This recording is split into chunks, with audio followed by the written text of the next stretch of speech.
I'm gonna tell you about the story of the first time meeting Jesus Christ in my life and making a stronger bond between me and Him.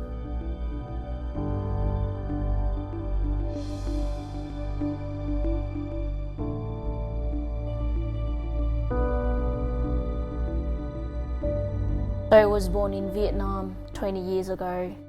I wasn't really born in a Catholic family, not like the other kids who have been practicing their religion since they were a little kid. My dad was especially working in the government sector. That's why it made it a little bit hard for practicing any religion.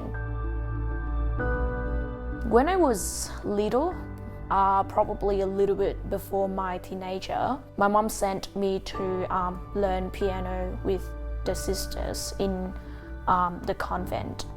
And that started my journey to encounter Jesus in my life. As soon as I started my piano lessons with the sisters, and then I got to see the Jesus statues in the convent, I just felt like, oh, this is what I meant to be following. So it wasn't anything being taught or being told or being manipulated. It was just out of my character, and then I felt like Jesus is actually something meant to be in my life, and that's where I started.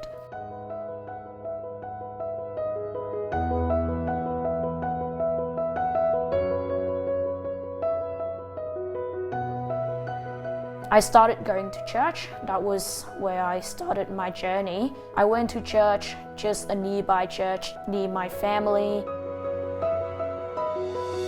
As the moment I entered the church, I was feeling like I found my peace. This is what I meant to be following, and this is where I would be following for the rest of my life. I just came in, didn't know what to do, because I wasn't raised in a Catholic family. I wasn't given any guidance on what you do in church. Should I be kneeling? Should I be praying? What should I be saying? Should I say hello to people? I was so confused. But at the same time, I feel like I was so blessed. So I was walking in the church, trying to ignore all the people, and I kneeled down. And I didn't even know how to make a cross or anything, or any small gesture to feel like I belonged. I started saying, please Lord, if this is what I meant to be following, can you please give me some direction on what to be doing, or at least just give me some courage to be staying here instead of just bailing out and left and then never come back to church again, because apparently it was kind of a scary experience. As soon as that moment, I feel like, okay, just calm down first, and then just stay here, give some talk to God, and then everything will be settled down.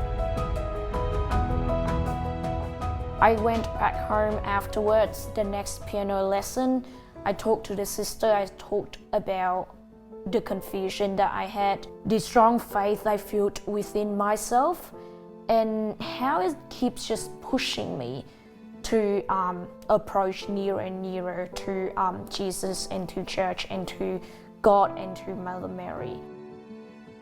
And she started teaching me how to make a cross, how to pray, how to talk to God, and trying to find peace within myself instead of keep battling about should I be going to church or should I be staying with my family.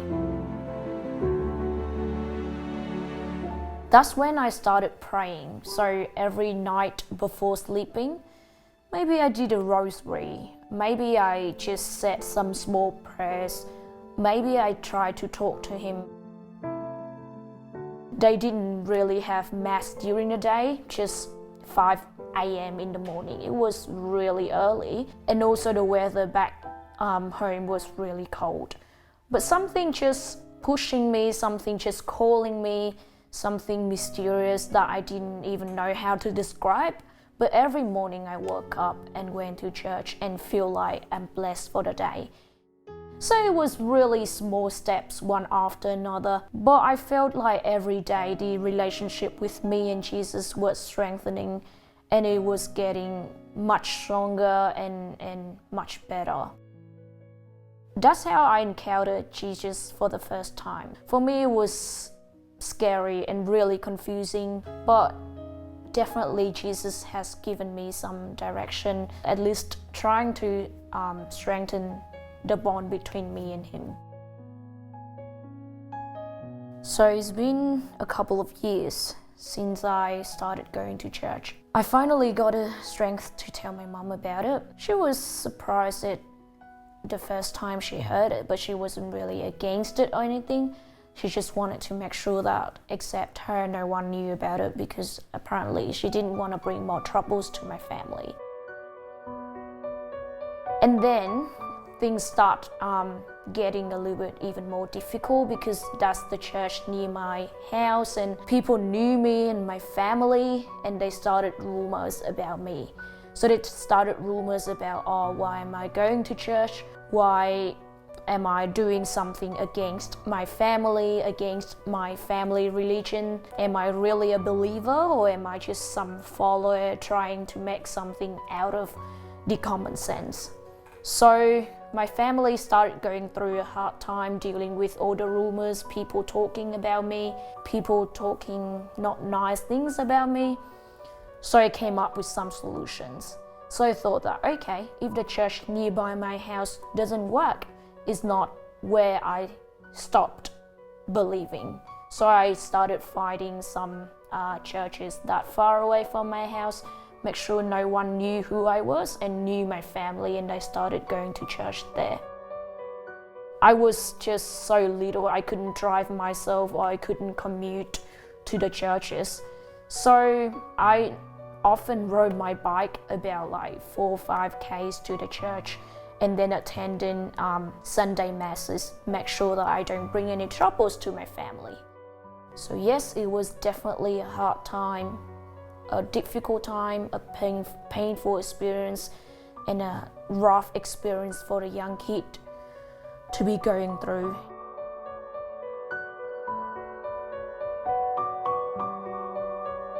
One of my mom's friends was a priest, and I was telling her, "Oh, Mom, can I please get him to baptize me?" Back then, everything was simple. As a kid, everything was simple. And then my mom had a talk to her friend, and he said that, because I was too little in Vietnam, you need to be at least 18 to decide whether or not you want to follow a religion. So it took a little bit of time, combining with the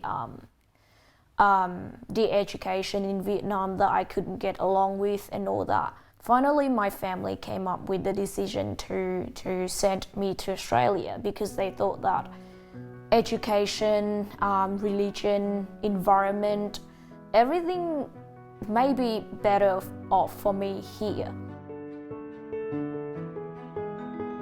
I still followed my faith and my religion and all that, but I didn't yet take any actions on it. But then the hard time hit me, because I was away from family, didn't get any support, and didn't really know what to do. And at the same time, I had to handle my study. I needed to study well.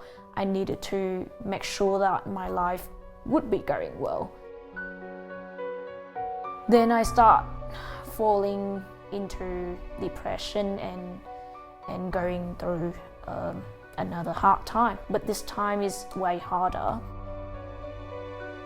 The mental health kind of dragged me away from Jesus and made me wonder, okay, so I've been believing, I've been going through the hard time for him, and I've been against my family and all that for him, and now where is he to help me out from this situation? It was just hard. It was just that I couldn't tell my family about it, because they hoped that everything would be better off for me here, and turned out that even gave me more difficulties. So I started talking to one of my friends back in Vietnam, and she was such a strong believer. And he told me, you know what, that would be okay. God would be helping you wherever you are, whichever situation that you are in, He would help you out. So how about you try to find a church nearby and try to come up to the priest and maybe talk to him about something. But it was really hard because I was so afraid of judgments and how everything would think about me and all that. So it's been a while. So I came to the church near the place I lived, Croydon Park Parish, and I came up to the priest and I was so confused. I'm like, should I say that to him? Shouldn't I say that to him? So I just came up to him and I say, oh, hello, Father. It took me a moment to actually tell him. And the first thing came out of my mouth, I said, Father, can I get baptized? Out of nowhere. I don't even know. So I guess that's just because I was kind of afraid. I was scared, didn't want to tell him what I was actually wanted to say. But instead, out of nowhere, I say, Father, can I please get baptized? And then he gave me some forms, and I then went back to church again, went to the Sunday masses, and took some just lessons about Jesus and the church, and ready for my baptism. I was still in my deep depression. It still got a thing on me. Still had to worry about financial situation, about how to learn a new language, about how to adapt in the new environment, new education, to be able to make friends and live a normal life without my parents, without any support. Still gave me a hard time though, if I have to be honest about it, that was hit me so hard that I even thought about how about I'm gonna end my life here and I don't have to go through any pains again, because my life apparently has been way harder to compare to my friends. But I started going back to church. I started praying again that I was so good when I was little, but just because I was having depression and anxiety at the same time, I was dragged away from Him. The night before sleeping, I tried to say, okay, if you have really given me some mission, if you have really wanted to send me here to witness your faith or anything, can you please give me just some strength to keep going and not to give up? I think He's responded. Not in the way that, in the dream He appeared and tell me, you need to stop panicking and keep believing, but He gave me signs and He gave me support, because I got baptized and then I started going to church again, not just Sunday but Wednesday and Friday. I started altar service. I started to get closer to Him and try to serve Him in as many ways as I can. That's when I feel like, okay, at least my life got together. I got helps from the priest a lot from the parishioners. I felt like I'm being loved and I'm surrounded by people who love me. So why end my life? Why feeling sad about it? Then I started meeting new friends in university. Some of them are Catholics, some of them are not Catholics, but they helped me a lot. They have been helping me through my hard time, showing me that they supported me. And at night I came home, I say, thank you for that. Thank you for sending the people to my life in my hardest times, and thank you for letting them help me. I was really anxious about my study because I never wanted to do badly in my study. So every time before the test, before an exams or anything, I would say, can you please help me through this? And I just went through them well, and I felt like any time I had to go through the hard time, come up with some silly ideas, or any time that I tried to take everything in my own hands, he would be there to comfort me, to tell me, just hang on that for a second. I have another plan for you, and maybe that would be better for you. So just listen to me, and then we would work it out together.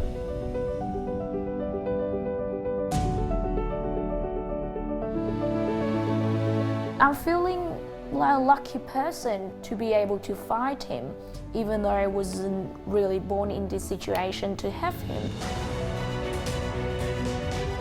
Regardless joy or sadness, regardless pains or satisfaction, he would be there. Maybe enjoying the joy with me, maybe sharing the pains with me, but yes, he will be there.